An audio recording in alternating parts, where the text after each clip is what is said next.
Halo, hari ini saya Julius Eka akan menjelaskan tentang eh, bagaimana merancang database menggunakan akses. Studi kasusnya nanti di bidang akuntansi, ya. Tetapi penjelasannya nanti untuk cara menggunakan akses dapat digunakan untuk jurusan lain, ya. Itu saja. Nah, apa itu akses? Akses itu adalah salah satu program database sederhana, ya. Nah, nanti ini akan dijelaskan kenapa harus menggunakan akses. Ya, sebenarnya bisa menggunakan program database lain, ya misalnya Oracle atau SQL, tetapi lebih bagus untuk kasus sederhana dan mungkin sekarang kan mayoritas pengguna komputer kebanyakan menggunakan Windows atau berbasis Windows, ya. Nah, kita akan gunakan. Nah, di video ini saya menggunakan Access 2016. Kira-kira seperti itu, ya. Jadi kita bisa lihat, ya. Nah, apa itu database? Ya, database itu sebenarnya adalah eh, kasus gampangnya, ya. Misalkan kita ingin mengumpulkan teman-teman mahasiswa atau siswa sekelas. Nah, kalau menggunakan Excel, kita akan menginput dari satu tempat. Nah, kalau menggunakan database atau basis data, namanya juga basis kan, data yang terpusat, kita dapat mengisi data tadi teman Anda dari berbagai tempat. Tidak harus di satu PC itu atau satu komputer itu. Itu konsep basis data yang paling mudah. Jadi basis data adalah mungkin kumpulan data, ya, yang terpusat. Tuh, ya. Nah, ada terusannya. Biasanya basis data tidak hanya cukup terpusat, tetapi mempunyai relasi tertentu. Makanya namanya adalah RDBMS, Relational Database, ya, database. Itu ya. Nah, mengapa menggunakan Microsoft Access? Karena Microsoft Access merupakan salah satu program database atau basis data sederhana, ya. Tuh. Nah, sebenarnya tutorial ini banyak yang beredar dalam bentuk bahasa Inggris. Saya akan membantu di sini menerjemahkan, jadi membuat tutorial bahasa Inggris ini dalam bahasa Indonesia dan lebih mudah. Oke, jika suka dengan tutorial ini silahkan saja like dan menekan tombol subscribe. Itu ya. Oke. Nah, kita lanjut materinya, ya. Nah, terus database itu paling bagus digunakan untuk tadi menyimpan informasi dari berbagai tempat dan membuat suatu relationship. Artinya relationship adalah seperti ini. Misal kita ingin mencari data siswa atau mahasiswa yang pria dan tinggalnya di Jakarta misalnya, ya. Nah, jadi harus ada kriteria kan, ditulis nanti di situ kriterianya adalah jenis kelamin pria, ya, dan alamatnya di Jakarta. Itu. Nah, itulah yang namanya relationship. Jadi relationshipnya atau kriterianya adalah jenis kelamin, ya. Ada relasinya di situ kan, berdasarkan pencarian berdasarkan jenis kelamin dan lokasi. Nah, itu contoh relationship. Nah, ini mudahnya dulu ya. Nanti tenang saja, semua akan ada contoh kasusnya. Sekarang kita baru pendahuluan ini. Nah, contoh lain lagi, misalnya ada suatu toko atau supermarket yang mempunyai banyak cabang, ya. Dengan menggunakan database, kita bisa merekap total semua cabang itu di satu data. Jadi cabang ini otomatis ketika mencetak struk pembelian dari pembeli, dia akan menyimpan data cabangnya di suatu alamat tertentu atau suatu basis data. Jadi, contoh dari ilustrasi ini misalnya di cabang dengan nomor cabang 0032. Seperti itu ya. Nah, transaksi sebentar X. Nanti ini bisa direkap total semuanya. Nah, kira-kira seperti itu. Ya. Nah, terus dengan database kita dapat mengetahui track record pembelian atau sejarah pembelian di suatu cabang, sehingga jika ada kesalahan atau mau salah hitung mau dikoreksi, dapat di-trace atau dicari siapa pembelinya, ya, atau kapan itu terjadi. Nah, karena dia mempunyai histori dan bisa nanti dianalisis bulan lalu berapa keuntungannya. Itu salah satunya, ya. Terus apalagi keuntungan yang lain? Nah, keuntungan yang lain, eh, basis data ini dapat diakses di manapun dan kapanpun. Kalau kita bikin kantor harus nginput, kena jam kantor. Apalagi sekarang juga PPKM, ya. Jadi paling bagus menggunakan database ini karena kita bisa bareng-bareng membuat suatu data dari tempat kita masing-masing. Itu salah satu makanya database are everywhere. Nah, terus apa lagi? Ya. Nah, Microsoft Access itu merupakan salah satu database yang paling sederhana dan paling mudah.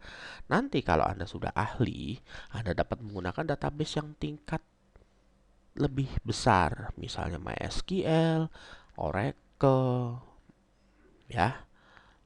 Jadi SAP. Jadi ini kita belajar yang paling mudah dulu.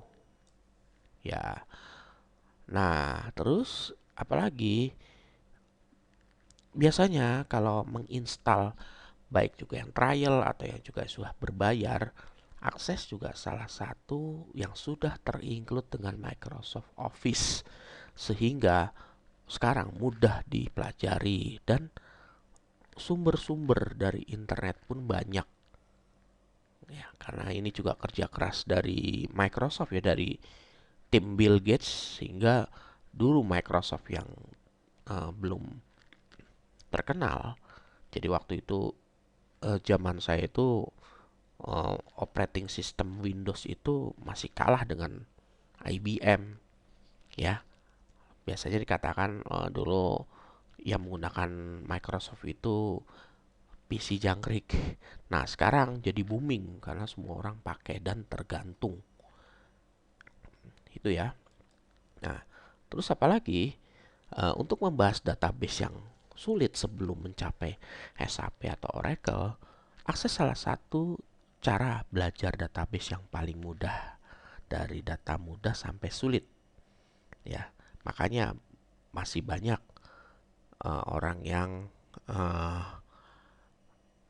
mempelajari database itu dimulai dari akses, termasuk saya juga.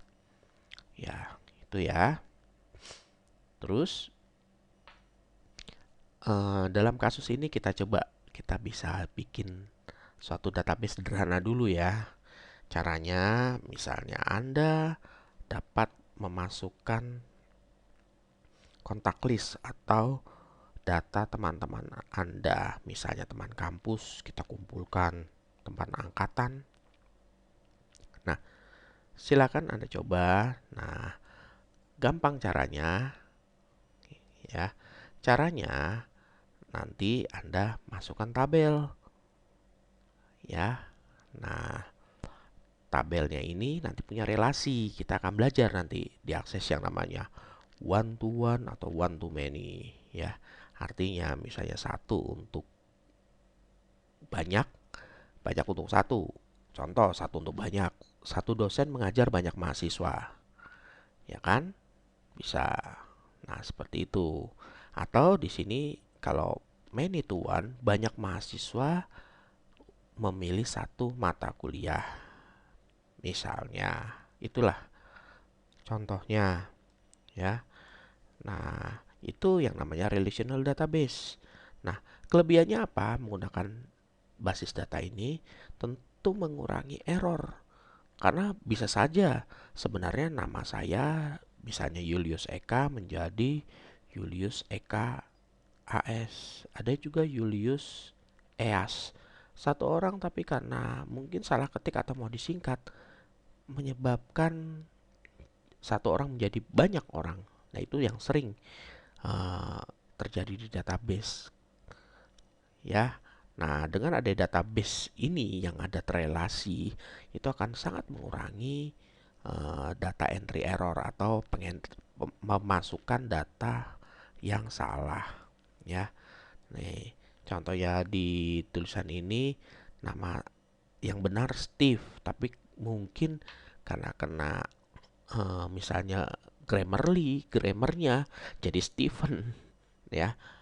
Nah, itu ya. Jadi itu salah satu kelebihan menggunakan database. Terus apa lagi yang bisa kita coba di sini? Ya. Nah, ini contohnya. Bagian dari akses ada tabel, ada form, ada report. Ya. Tabel itu isinya biasanya berisi entity-nya database. Nanti akan dijelaskan secara detail. Sekarang kita secara umum dulu. Nah, kalau form itu adalah bentuk indah dari tabel. Jadi kalau kita input menggunakan tabel kan terlalu ribet. Tapi kalau dengan form kita bisa nanti kasih aksesoris yang bisa logo, terus input yang interaktif yang memudahkan pengguna untuk mengisi. Karena pada dasarnya aplikasi digunakan untuk memudahkan pengisian. Dengan menggunakan akses, Anda dapat misalnya menginput jenis kelamin laki-laki, kita kasih kayak combo box. Kadang-kadang ada orang yang usil juga, kalau tidak ditulis jenis kelamin, dia tulis laki, jantan, pria, jadi kan hasilnya bisa beda. Nah, itu salah satu juga gunanya di sini. Nah, tugasnya nanti kita coba sederhana ya, kita masukkan semua kontak list dari teman-teman Anda, bisa satu angkatan. Jadi berguna nanti kan. Nah, report adalah atau laporan itu adalah kita bisa tahu total entry data yang dimasukkan dan tampilannya pakai kriteria nanti. Misalnya nanti akan ketahuan berapa prianya, berapa wanitanya, siapa saja yang pria, siapa saja yang wanita, misalnya. Ya, nanti akan dipelajari, tapi sekarang kira-kira seperti itu fungsi dasarnya. Ya, ada nanti juga ada makro. Makro itu program sederhana yang membantu menampilkan fungsi-fungsi tertentu, misalnya fungsi perhitungan akuntansi. Ya, terus modul-modul juga itu adalah semacam juga program kecil modul untuk membantu perhitungan. Biasanya makro digunakan untuk tingkat advance. Nah, modul kita bisa gunakan untuk yang sederhana. Itu kira-kira ya isinya yang kita pelajari. Nah, terus nanti apa? Nah, bisa dilihat ya. Jadi misalnya kita akan menambahkan di sini. Nah, enaknya juga menggunakan database. Anda nanti dapat menambahkan kontak list itu kalau memang tershare nanti secara alamat web. Anda bisa ngisi rame-rame ya. Gitu. Nah, ya contoh gampangnya nanti bisa dipraktekkan menggunakan Google. Di Google ya, ada juga kan pengisiannya. Tapi ini kan kita menggunakan akses. Ya kan? Nah, Anda bisa lengkapi nanti dengan foto sehingga lebih gampang. Jadi ini enaknya program tidak buat sendiri ya. Jadi Anda semacam membuat konten atau isinya sama merancang. Untuk tampilannya dia sudah diatur dari akses. Nah, kira-kira seperti itu ya. Nah, setelah jadi nanti ya. Nah, itu ya contohnya ya. Reportnya itu ya bisa ketahuan kayak begini nih kriteria, misalnya berapa nomornya, terus siapa saja namanya. Nah, kan enak kan? Nah, habis itu nanti kita bisa simpan file ini dalam bentuk MDB ya, kita simpan atau ACCDB.